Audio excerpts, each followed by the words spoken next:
Has your My NBA franchise mode gotten way too predictable? Because I feel like that's been the case a little bit over the last few years. All the players progress at their exact same rates in each My NBA save file that they're in. It feels like there's 85 overall players in free agency oftentimes during the season. It can get a little bit stale, but I am here to help. Over the last week or so, I have been testing out sliders involving player progression, contracts, and many other things, and I'm excited to go over my findings, and I'm excited to reveal my settings and rosters and how you can download them. So let's start with player progression. I didn't focus on the guys who were already at the top because these players have already developed, but more so the young players around the league who are still on their rookie contracts. NBA player progression in real life is not predictable. Obviously, a lot of the top players here were very high draft picks, but Giannis Antetokounmpo was drafted outside the lottery. Nikola Jokic was drafted in the second round. Jalen Brunson was drafted in the second round. These guys' ascension to stardom was not predictable at all, and I want there to be more cases like Nikola Jokic and like Jalen Brunson, and that never happens with some of the young players that are already in the game because we don't expect these guys who were picked in the second round to become stars. And now, there's an opportunity for them to develop. Guys like Alex Sarr and Zachary Risache, the top picks, are always going to develop into pretty good players, but some of these other guys like Carlton Carrington, who were drafted outside the top 10, Pacom Dadier, Johnny Furphy, A.J. Johnson, late first, early second round picks. These guys usually never develop into more than role players, and I want them to at least have the opportunity to hit their ceilings. I've done a lot of 5 to 10 year simulations and testing, and I've determined that by editing players' minimum and maximum potentials along with their boom and bust percentage, so that way these guys who were not drafted that highly can turn into high-level players. This is a 10-year simulation I did. You're going to notice a lot of auto-generated players in here. I think I made the auto-gen draft classes a little bit too strong, but again, that's why this is a test to determine what types of sliders lead to what types of results. Let's go over an example of a player who did develop in some save files, but not in others. Matas Buzelis will be our example here. In this simulation, he never developed higher than a 79 overall. 79 is roughly his minimum potential. So in other words, he became a bust, and that is displayed here by his stats. He's never really become a good NBA player, and this is realistically the worst case outcome for his career. In a separate save file with nearly identical settings, he has become a 90 overall. By year 3, he won the Most Improved Player Award. By year 4, All-NBA. I think this is realistically a best-case scenario for Buzelis. Around 20 points per game, 8 rebounds, 3 assists, good defense, solid efficiency. Probably the best player in the 2024 draft class, if not certainly one of the 2 to 3 best. His maximum potential is somewhere in the low 90s, so as you can see, he has hit his ceiling here. Now, at times, it can feel like players' stats don't necessarily replicate to their ratings. Matas Buzelis here as a 90 overall has played like a 90, but that's not always the case. What I would recommend is changing shot tendencies. I think each season when you go through player progression, I would look through each team and try to notice players who take big leaps. In this simulation, Don Ball has gone up 6 rating points, and as you can tell, he looks like a really good scorer. A- inside, A- mid-range, A+ 3-point. He's never been much of a scorer throughout his NBA career. Now that he's an 85 overall and has high scoring ratings, that should change. The problem is it might not, because his shot tendency is only a 67. So I would back out of player progression, go into the main roster screen, and edit this. That way, he will be one of the focal points for the Trailblazers offense, as he should be, based on his scoring ratings. Sometimes 2K will automatically update shot tendencies, but I feel like they don't do it enough in certain cases, as is the case with Don Ball here. Let's look at an example I did with shot tendencies to show how they can change a player's statistical outlook.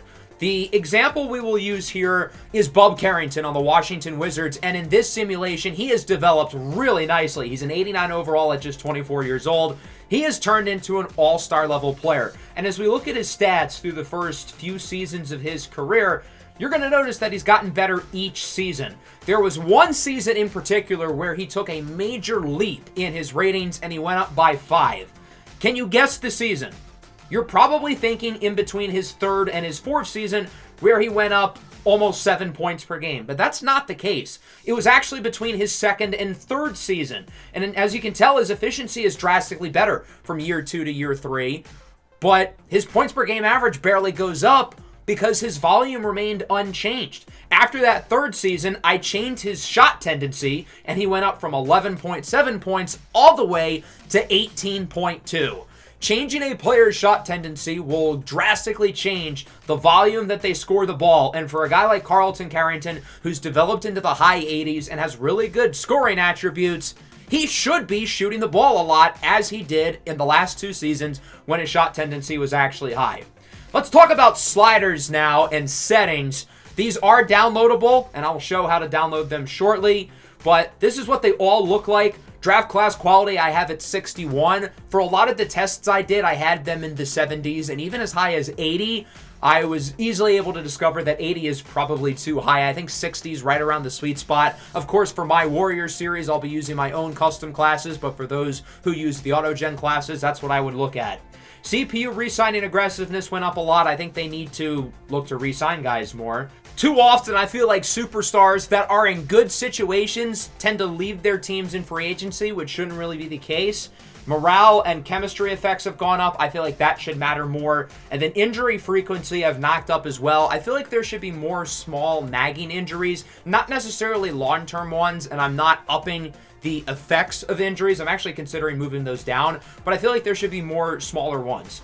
For simulation, I have upped the efficiency for inside shots. I have turned down the efficiency for three-point shots. It feels like too many players are shooting threes at a high level, and I'm considering moving it even farther down than 45. Maybe somewhere in the mid to high 30s might be the sweet spot, but I'm curious to hear some thoughts down below in the comments. I've upped shot distribution as well. That way there's more possessions per game. I feel like teams sometimes don't necessarily score the ball enough. And now let's look at my sliders. I didn't really touch a whole lot in terms of trades. If you want, you can change the trade negotiating difficulty. I think I might have boosted it up a little bit from 50, probably high 50s, low 60s is the sweet spot, I would say. As for progression and regression, you'll notice player progression is only at 25 and regression is up to 75. But don't worry, players are still going to progress at a fast level, and certain star players shouldn't be regressing as quickly as they normally do because I've edited a lot of the regression ages. Guys like Paul George, Kawhi Leonard, even Joel Embiid tend to regress very early into my NBA franchises, and while that could be the case in real life, I feel like it's unlikely that all these guys are going to fall off a cliff immediately. So I have made their regression ages later. That way they'll be good for a little while longer. In terms of attributes, progression, I think this is a good spot. Three-point shooting, for example, a lot of raw prospects come into the NBA, super athletic, super toolsy, but they don't have a great jump shot. And everybody thinks, oh, they can easily develop one, but that's not always the case. And I think keeping it at 50, sometimes those raw, toolsy players will not develop jump shots, and sometimes they will. For contracts, salary cap inflation needs to be at 100. Remember when Mike Conley signed the largest contract in NBA history around 8 years ago? Since then, max contracts have essentially doubled. That should be the case again 10 years into the future because inflation, especially in the NBA, is a real thing.